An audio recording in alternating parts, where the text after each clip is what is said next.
Kia ora and hello everyone. Welcome to this webinar on the racialization of COVID-19, resistance and reimagining. Welcome to our Atlantic Fellows, BAME Fellows, and for the first time in our webinar series, a small group of Roddenberry Fellows. A really warm welcome. This week our Rhodes Scholars and alumni are not joining us because as we speak, important conversations are occurring for them about race justice and the Rhodes Scholarships. So this week we have a more intimate group and we thank you for joining us. A huge thank you to our three speakers, Michael, Mera and Tracey, who will be taking a lead on the conversation today. Thank you also to Racial Equity Senior Fellow Rich Wallace, who will be closing today's webinar with his own poetry spoken word. Michael, Mera, Tracey and Rich, thank you for your generosity.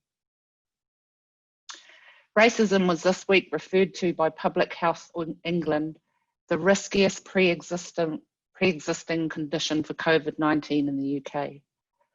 A powerful statement because it lifts the lens away from race to racism. It is a pre-existing condition right across the world as more Black, Brown and Indigenous peoples are disproportionately affected with higher rates of infection and death. We acknowledge that this is all occurring against the backdrop of raised global consciousness around issues of race, police brutality and Black Lives Matter. This is not a new moment in time, but the most recent phase in an ongoing and long struggle for equity and racial justice. The dismantling of systemic, social, economic, health and racial inequities requires powerful human ecosystems to dismantle it. The global ecosystem of fellows, Obama, Atlantic, Schmidt and Roddenberry, brings together leaders from across the world who are diverse in so many ways, but who share a deep commitment to justice. In this broader community, we hope that you will find solidarity, care, support, and new ideas. While many countries are lifting restrictions, others are just starting to feel the full impact of this disease. And globally, when this first started, it took 3 months to get to 1 million cases. The last million cases in the world have come in just 8 days, with thousands of people still dying from this disease and most before their time. As a global community, the hashtag #MyPandemic isn't over until yours is even more true. To this end, could I ask that we all take a moment to remember those who have lost their lives, including those in recent times who have included immediate family members of our fellows. Thank you. So the intention of our webinars is to build connection. So please, if I could ask, let's keep our videos on if you can, and to share our thoughts in the chat box. It is about being present as we can in readiness for our breakout discussions. A little later on, after our speakers have had the opportunity to present, we will break out into small groups to more deeply reflect and to decode and sense make based on what we've heard. We have 3 extraordinary creative artists on the call who will capture all of our thoughts, comments in the chats, the main themes from our speakers, and they will share these insights in the form of a graphic weave at the end of the webinar. So again, a huge thank you and acknowledgement to all of you. Let's bring our histories, our her stories, our narratives, and all forms of knowledge into this space. It's now my pleasure to introduce you to Tanya Charles, who is the Atlantic Institute Programming and Impact Lead, Senior Fellow Engagement, an extraordinary young leader who is making a significant change in the world, and we're very blessed to have her as part of our community. Thank you, Tanya. Thank you so much, Evie, for such a warm welcome. And it's really great to have our 5th webinar on this very pertinent and timely conversation, and to be joined by speakers from very different corners of the world to really give us some thought and leadership on this topic. It's my honor to introduce the first speaker, Mr. Michael Smith, who currently serves as Director of Youth Opportunity Programs and Executive Director of the My Brother's Keeper Alliance at the Obama Foundation. The MBK Alliance leads a national call to action to build safe and supportive communities for boys and young men of color, where they are valued and have clear pathways to opportunity. Michael was part of the team that designed and launched the My Brother's Keeper initiative, and he was also appointed Special Assistant to President Obama and Senior Director of Cabinet Affairs for the My Brother's Keeper, managing the initiative and interagency task force at the White House.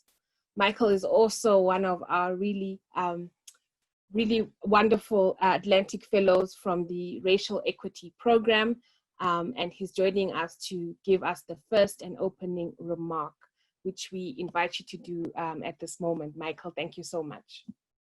Thank you, Tanya. Good morning, good afternoon, good evening, wherever you are in the globe. It is an honor to be here with all of you. I say greetings to my siblings, as my South African colleagues have taught me to say that word, or as I would say, to my family. I really, truly cherish and value and treasure having the opportunity to be a part of this community. And I'm grateful to be asked to join in this important, critical conversation today. I will keep my remarks brief so we can have as much opportunity for conversation as possible. You know, as Tanya shared, I lead our My Brother's Keeper initiative at the Obama Foundation and ran it in the Obama White House and was a part of the team that started it. And My Brother's Keeper was started after the tragic killing of Trayvon Martin.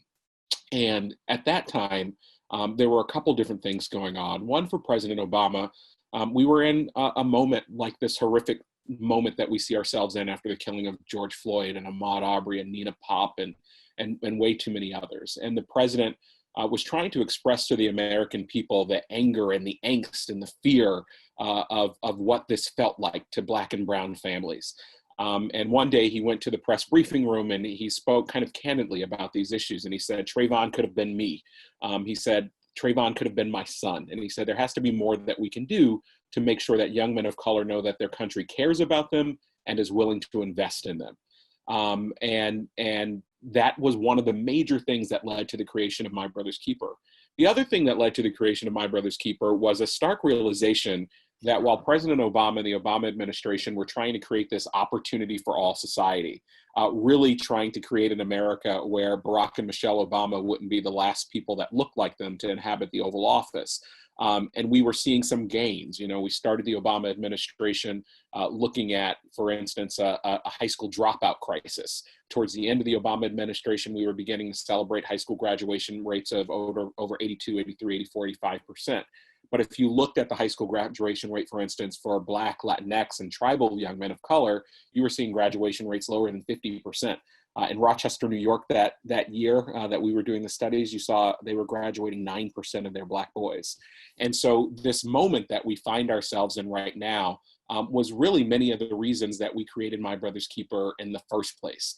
To have a real national conversation and have a national policy agenda on what we were going to do to reduce disparities, expand opportunity, and really confront how systemic racism leads to death. You know, the APA, the American Psychological Association, says that we are in a racism pandemic, is how they describe it. Looking at the compounding mortalities that we're dealing with of the effects of COVID-19 and the disproportionality that Black and brown communities in the United States and all over the world, frankly, are facing in the face of COVID-19. And then we're looking at this horrific systemic violence in the form of state violence to Black folks in the United States. And the toll that takes on Black Americans is horrific. I'm looking at a quote from the head of the APA who says, racism is associated with a host of psychological consequences, including depression, anxiety, and other serious, sometimes debilitating conditions, including post-traumatic stress disorder and substance use disorders. And that stress caused by racism can contribute to the development of cardiovascular and other physical diseases.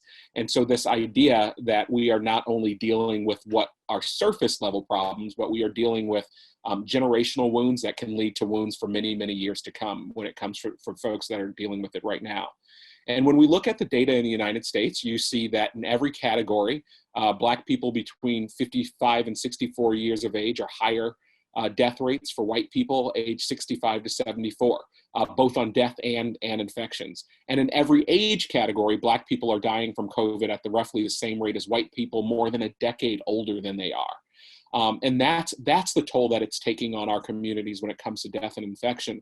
And then when you look at the economy, job and wage losses due to COVID-19 have hit the Hispanic adults in America the hardest. Some 61% of Americans and 44% of Black Americans said in April that they or someone in their household had experienced a job or wage loss due to the coronavirus outbreak. That's compared to 38% of white adults. And when you look at how this virus continues to hit hard in Black and brown communities in the United States and frankly all over the world, we are the ones, that oftentimes can't sit comfortably at home and work from home. We have to go in, and we are the bus drivers, and we are the train operators, and we are the grocery store workers, and we are the ones that are providing low-income childcare. And so we are constantly putting ourselves at risk on top of a system that has already left our health in a place that makes us more vulnerable to this disease. And, I think that this moment that we're in, when we think about a racism pandemic, the anger that you're seeing, the response that you're seeing finally from some of our white colleagues in the United States, is because it's so obvious, it's so present, you can't ignore it. And when you think about racism being lethal, it so often happens over longer periods of time. It so often happened without a video camera being present. And when I think about it in the My Brother's Keeper context, I think about how racism slowly kills. In the United States, racism has led to the fact that our Black and Latinx boys of color in the United States are reading at grade level. 80% of them are not reading at grade level. That's the same data that is used to determine how many prison beds are going to be built in most communities. And that is the same determining factor of how many young people's lives could end up lost in the incarceration system. And starting as early as 3rd grade in the United States, this school to prison pipeline. I think about the high school dropout rate and how that slowly happens. And not having a high school degree in the United States of America is almost a guaranteed ticket for a young Black man to entering an unjust incarceration system. I look at our juvenile justice system, or we look at homicide rates in the United States, where Black boys, for instance, are 6% of the nation's population, but more than half of the nation's murder victims. How that slowly kills, how racism slowly kills. So when we think about slavery and Jim Crow and redlining and lynching, we still live in the United States of America where racism is slowly killing our Black and brown families, on top of the police violence that we're dealing with, on top of the horrific pandemic that we're seeing with COVID. The last data point that I'll give you is President Obama's Council on Economic Advisors released a study when we were in office that showed if you were a Black baby boy born 25 years ago, you had a 1 in 2 chance of being employed in the United States of America today. A 1 in 2 chance of being employed in the United States of America with the GDP that we have. And that was due to early death, incarceration, or other inequities in employment and education. And so when we look at the staggering, heartbreaking, generational results of systemic inequality, we see it so early in the lives of our young people, where underfunded schools, over-policed neighborhoods, broken economic pathways are leading to real impact, whether it's on long-term livelihood or actually life and liberty for our young folks.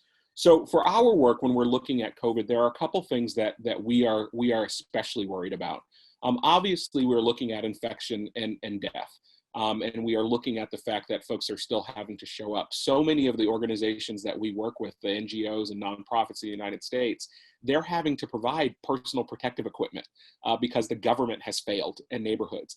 Many of our My Brother's Keeper organizations are providing hundreds of meals a week because the government has failed, and you have people who are out of work and don't have food security and are already living in neighborhoods that were food deserts or don't have access to healthy foods or even healthy healthcare systems.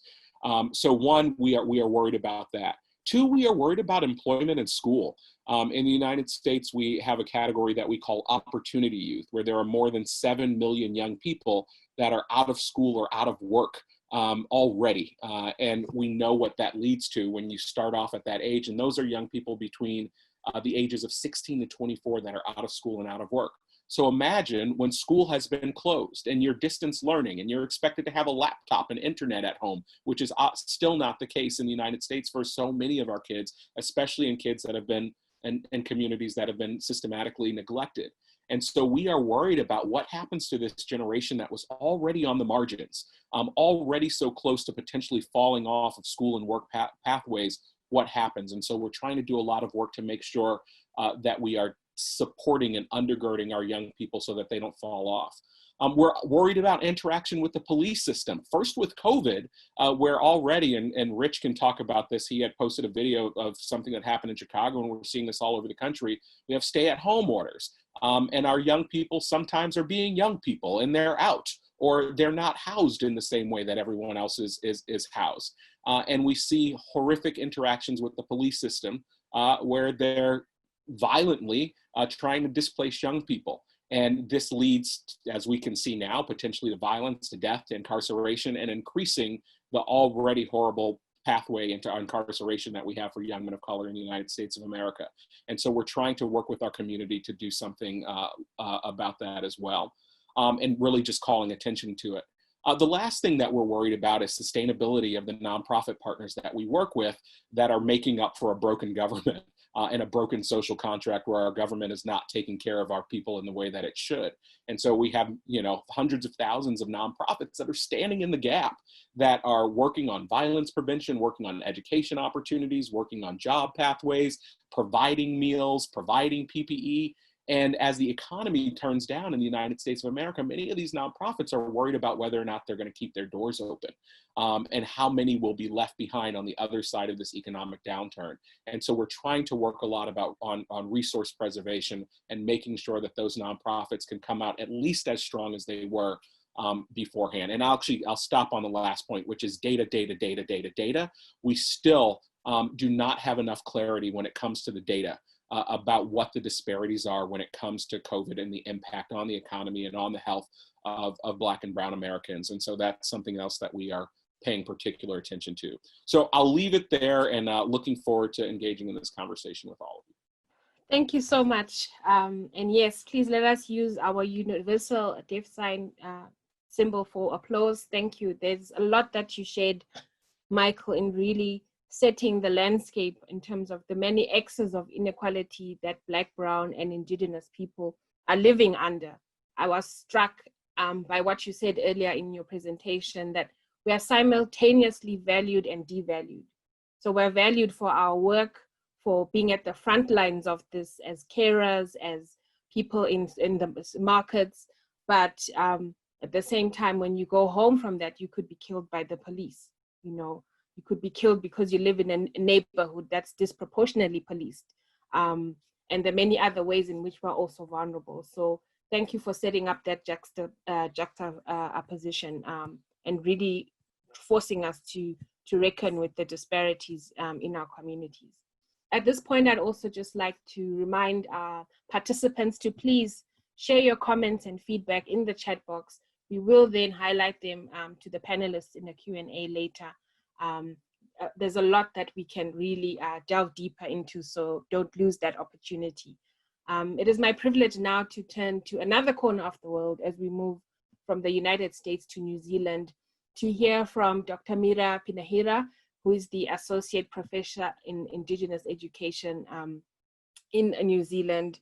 She is based at and please forgive me, Dr. Penehira, if I don't say this right, she's an associate professor at the School of Indigenous Graduate Studies at Te Whare Wananga or Awanuiarangi, where she leads the International Indigenous Doctoral Program. Evie is smiling at me, so she's going to give me a lesson later, I'm sure. Dr. Mera is a mother, she's an academic, she's an activist in her community. She completed her master's in educational psychology at the University of Auckland, and her doctoral research centered on Maori women's health and traditional healing practices, in particular moho, traditional Maori skin carving. Mera is also the recipient of the New Zealand Health Research Council postdoctoral fellowship, and this research explored the Maori views of sexual and reproductive health. such a privilege to have you, Mera, joining us at very, very, very early hours where you are. And we're excited to hear your thoughts and insights. So over to you. Kia ora. Nei rā te mihi kia koutou katoa, tēnā koutou, kia ora tātou katoa. Greetings everybody. Yes, it's early in the morning here, it's 1 a.m. So I think I'm just doing well to be here, but actually I'm really privileged to be here, and thank you for creating the space for these kinds of really, really important conversations. Nā reira, kei te mihi kia koutou katoa. I want to also reiterate and further acknowledge all of those who have lost loved ones, who are under a huge challenge and stress at this time. Ngā mihi nui kia koutou katoa.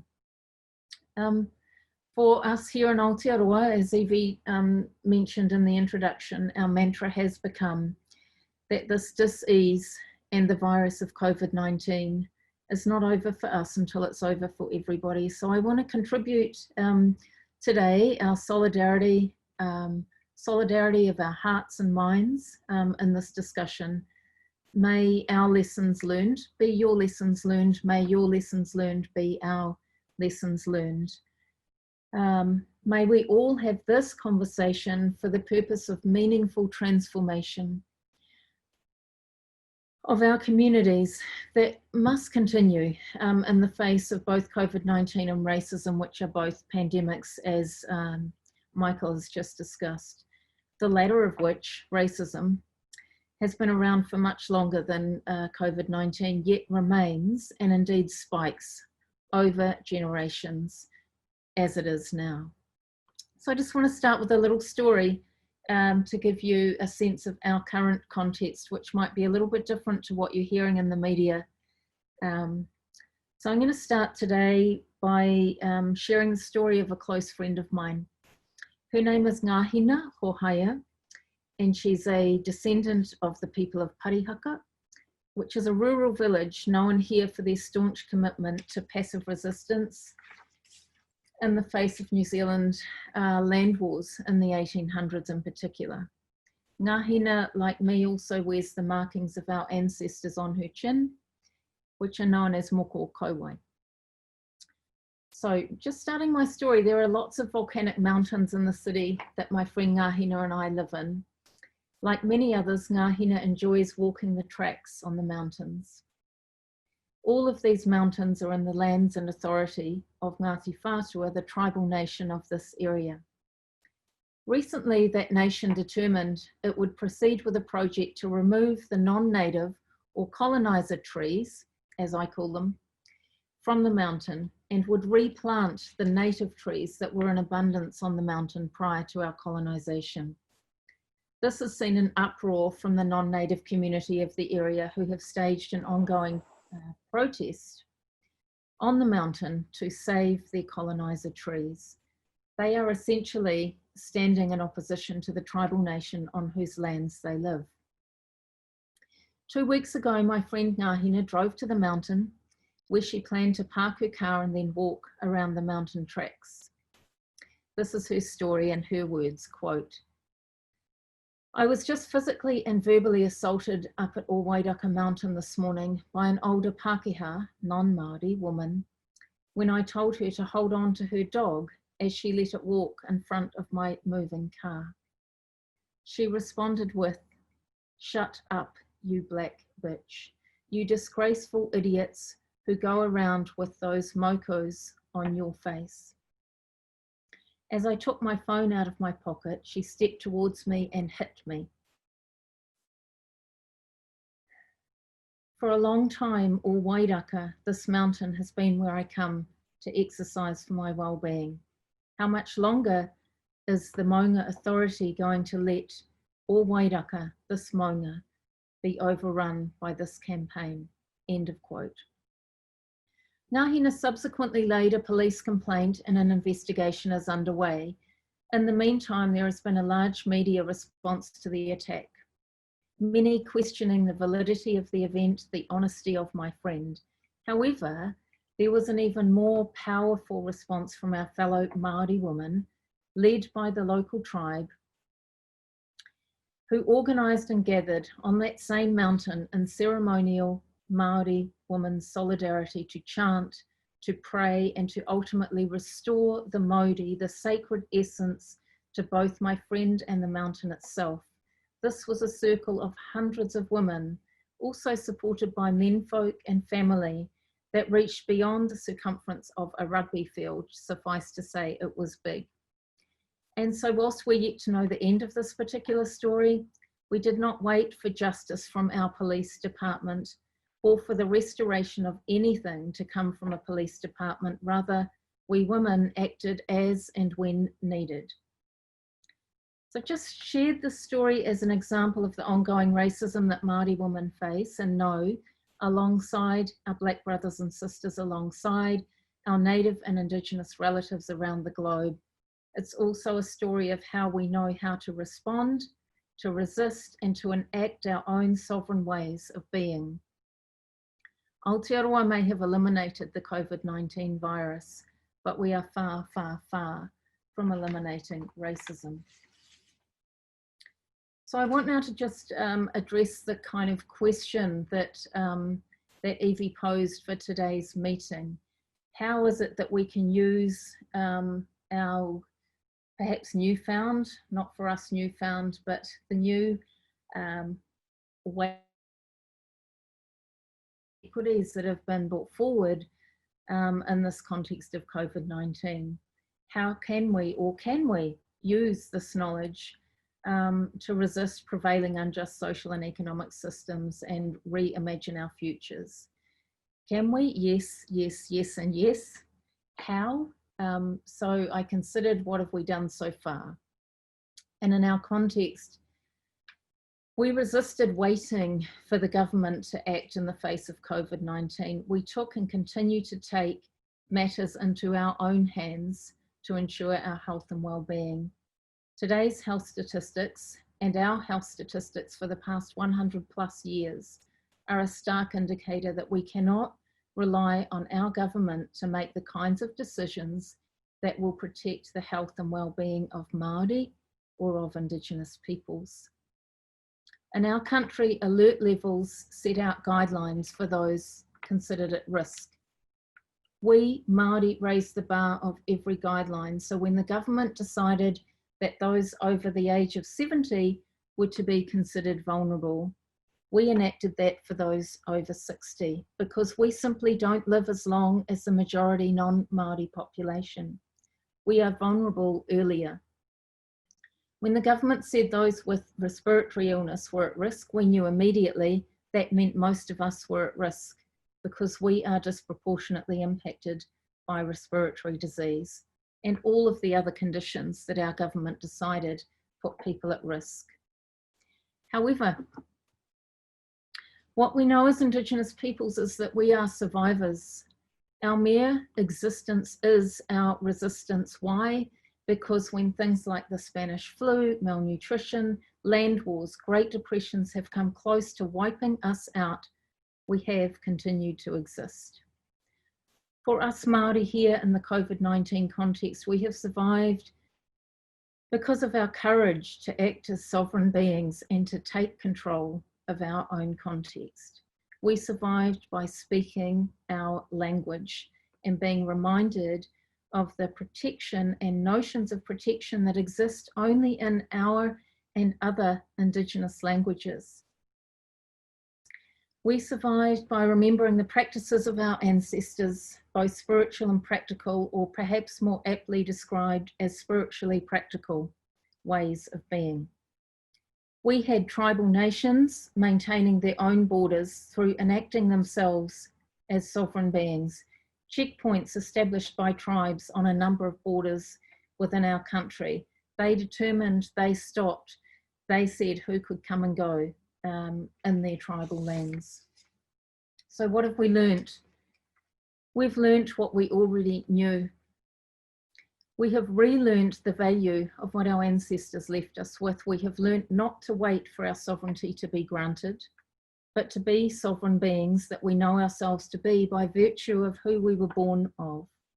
And ultimately, we've learnt to adapt yet again, to be clever in the face of non-physical contact. Again, our ancestors taught us this. To connect, we do not have to be in the same room, as we know here. Not even in the same land. We connect spiritually together in this realm and with those in the other realm, and those connections are what keep us safe and together, and actually beg us to reconceptualize at this time. This is not a time of isolation, being in lockdown, but it is a time of togetherness and completeness in a much more sophisticated way than we are used to. So just in closing, I want to leave you with my truly humble thanks for the space to share our experience and what we've learned, and acknowledge that we have so much more to learn. And I want to thank all of you who are actively involved in the protection of Native and Indigenous peoples and of people of colour in both the pandemic of COVID-19 and the pandemic of racism. Thank you for all we have seen and learnt from you. Thank you for your ongoing strength, activism and transformation in amidst all that we face. I end as I started by offering our hearts and minds and our actions in solidarity. Tēnā koutou, kia ora tātou katoa. Thank you so much for the time. So heartfelt, Mera. Thank you so much for really reminding us that this is also a spiritual and emotional and heartfelt experience that we are going through, and just to take the time to check in with that aspect of ourselves, and your really beautiful personal story, I think for me, which exemplifies the fact that history is very much present. In this time, we've heard so often, these injustices were hundreds of years ago, particularly in our context here in Oxford, where there are calls for statues to be removed. The idea and the feeling that we are still living with the traumas and the reminders of what our different peoples have gone through, that history is very much generational, as the sort of injustices are generational, and that at the same time, we can take matters into our own hands. And you've given us that beautiful example, as well as reminded us that we can do something about it as our governments, fail our communities, and it helps us to then have a deeper understanding of why there's so much protest and so much demand, is because we haven't felt heard. And so, yes, we are connected across geography and dimension, and really so much gratitude to you for reminding us of that. Thank you so much, Mera. At this point, I'm going to introduce our final keynote, Tracy Jooste. She's an Atlantic Fellow for Social and Economic Equity. She's also the works at the International Budget Partnership in South Africa as the Senior Advocacy Officer, where she works alongside grassroots organizations to advocate for improved water and sanitation access to informal settlements across South African cities. Her work also seeks to promote budget accountability and transparency in government. Tracy has been working over the last few months very intensely to address the impacts of COVID in South Africa, and so she's going to share some case studies around that, which we are really privileged to learn about from that part of the world. Thank you so much, Tracy, for joining us. Over to you. Thank you so much, Tanya, for the introduction. It's an honor and a privilege to be here today. I really appreciate the space, and also thanks to Michael and Mera for those really powerful presentations that they've given. I'm based in Cape Town in South Africa, and Cape Town is the epicenter of the coronavirus in the country. More than 53% of cases of COVID-19 in South Africa are in Cape Town, and we are very much still in relatively early stages. We haven't reached our peak yet, so I think the opportunity to think about post-COVID-19 is important, because I think the sooner we can start planning for the future, the better. But just to acknowledge that we are still very much in the midst of a crisis here. Secondly, to say that the South African government has not released information on race disaggregated data for COVID-19 cases. That's not to say that we don't have it. the National Minister for Health has been called to provide this information by opposition parties, but the response has been that, this isn't about race. It's not important for us to release that information right now, which is obviously very concerning, because we need to, as Michael said very clearly, data, the more we understand about the way the virus is affecting different communities and particularly different racial groups, the more we can respond effectively. And this is particularly pertinent in South Africa, given our history of race-based discrimination and apartheid. So, while I'm not able to speak to the data around race and COVID-19, what we do know is that in our cities, the hotspots for coronavirus are pretty much all located in informal settlements. So these are slum areas that are on the periphery of cities, extremely vulnerable communities. So I'm going to look at this presentation through that lens. It also speaks very closely to the work that I'm involved in at International Budget South Africa. International Budget Partnership South Africa. So allow me to just share my screen. So I just wanted to start by giving a bit of context to informal settlements in South Africa, for those of you that may not be familiar. Over 3.1 million people are estimated to live in informal settlements in this country, and disproportionately, those settlements are occupied by Black residents. So 95% of informal settlement residents are Black, 4% colored, and less than 1% are white and Asian. 11% of Black South Africans live in an informal dwelling. So the numbers tell a very clear story about racial inequity in South Africa. Most of the 2,700 informal settlements in our country are located across the 8 major cities, and our cities remain highly unequal and segregated by race. And just by way of illustration, this is a map from 2011, so that's when we had our last census, so it's a bit dated, but this picture, I would venture to guess, hasn't changed too much. It's basically a racial tapestry of Cape Town, and every dot represents a person, and it's color-coded by race. So the blue dots represent Black people, the neighborhoods which they stay in, the yellow colored, the green is white, the green is Indian and Asian, and the pink dots are white. So it's very clear, just at a high level, you can see how the city is segregated along racial lines.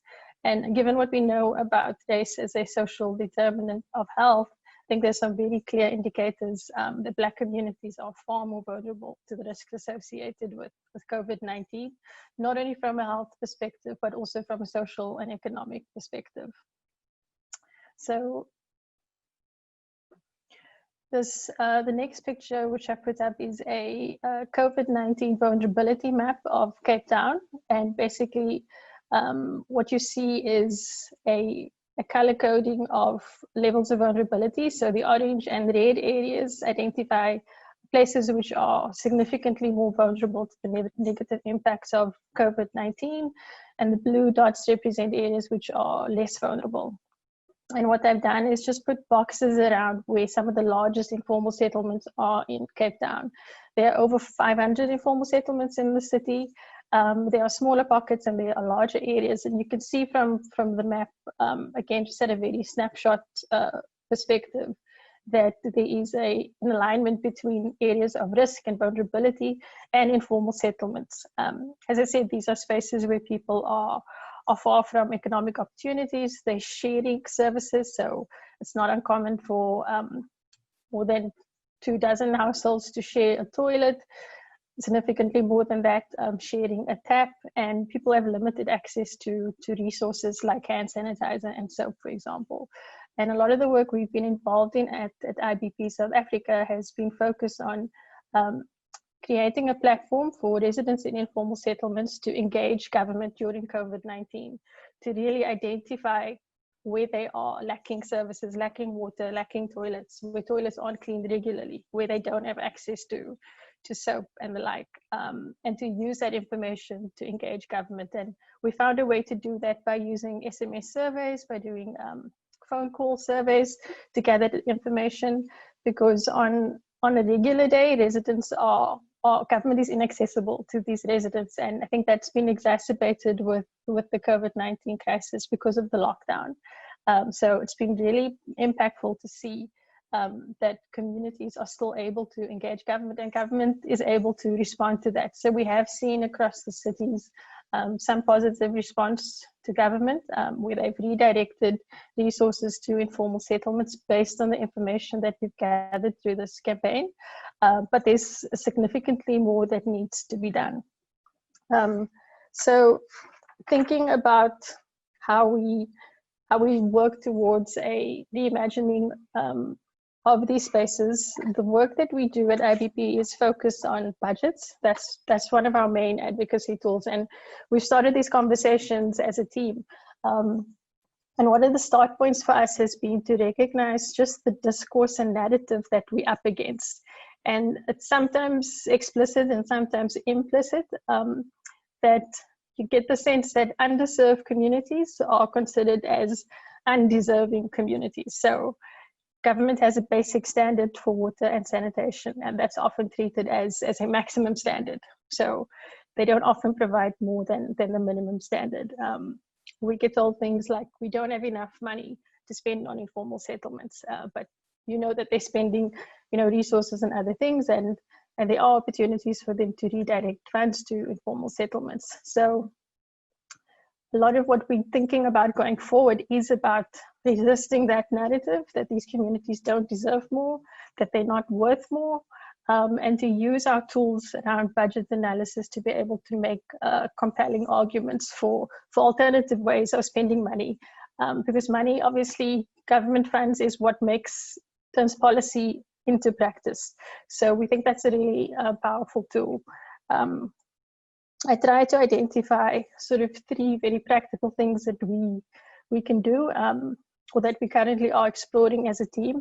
And the first one is to interrogate the city budgets in a lot of detail, to be able to identify where there are reserve funds, where there are surpluses, and to be able to, instead of, not just say, we think you need to allocate more money for informal settlements, but to actually show them that we understand the budget and be very specific about where we think those funds can come from, and to push them to make different choices, to make better choices, which will address racial and economic inequality. The second arm of our approach is to focus on building collective agency in informal settlements. So these are communities that they aren't passive recipients of government resources and support. There's a lot of potential there. They have a very detailed understanding of their own needs. And so what they might need is information. So information about how government works, what are the most effective entry points to influence decision making. And so our work with grassroots organizations very much focuses on that, creating opportunities for residents themselves to influence decision making. So we can shift from a very top-down model, which is the norm, to a more ground-up model for policy and decision making. So building that collective agency is a significant part of our methodology. The third thing is transparency. So advocating for greater transparency, starting with, for example, pushing government to make racist aggregated data available, making more detailed information available around their plans for informal settlements and around budgeting.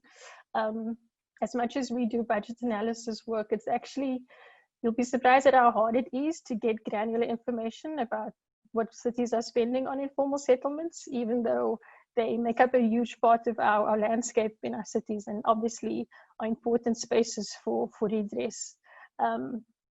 So pushing for transparency is something that we'll continue to do, because we believe with transparency we can do more to hold government accountable. So this is just a very high level perspective of the kind of work that we're doing.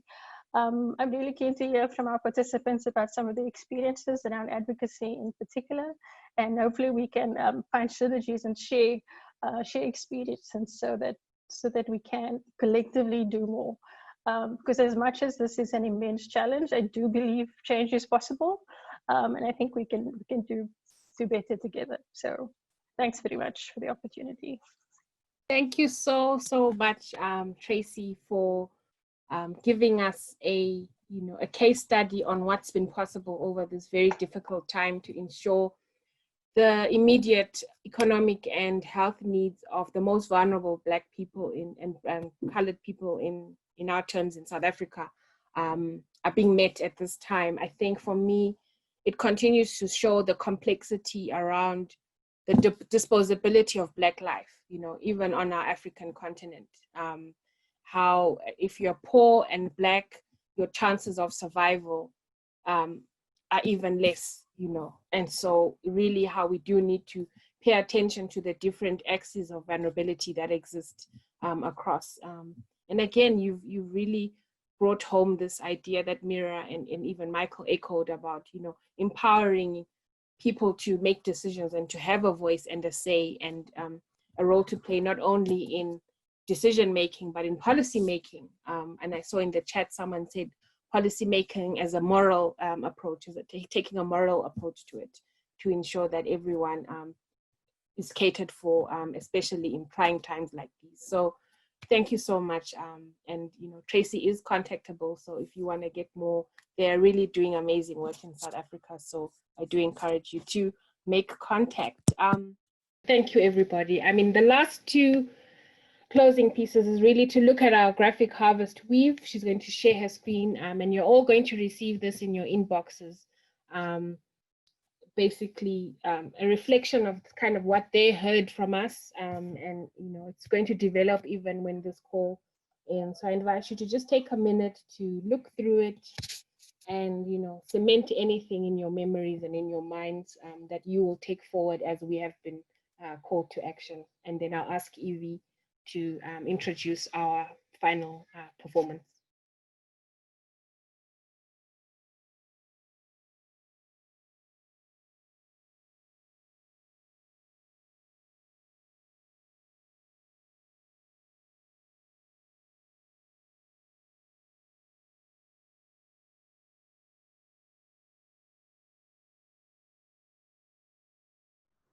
Thank you so much, Sita.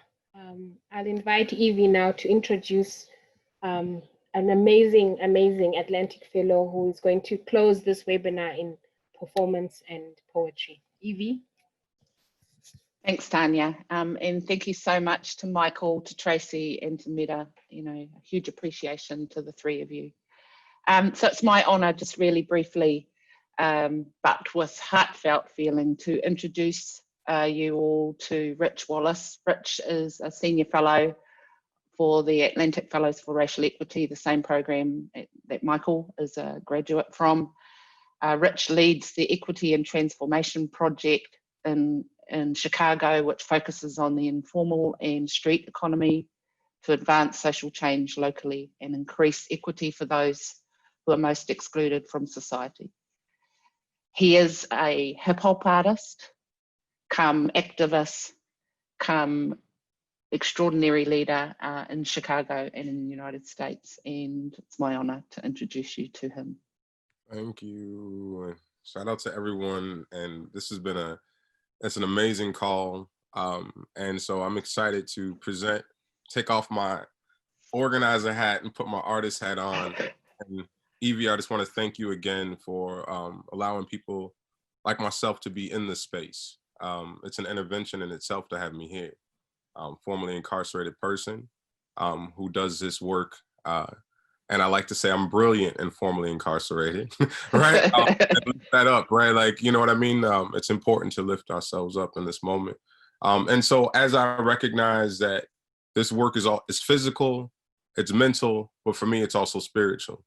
And so I connect this, and often the way that I work out the spiritual work is by having conversations with my higher power. Some people call them God, some people call them Allah, Buddha, however you want to call them, or call it your spiritual, whatever.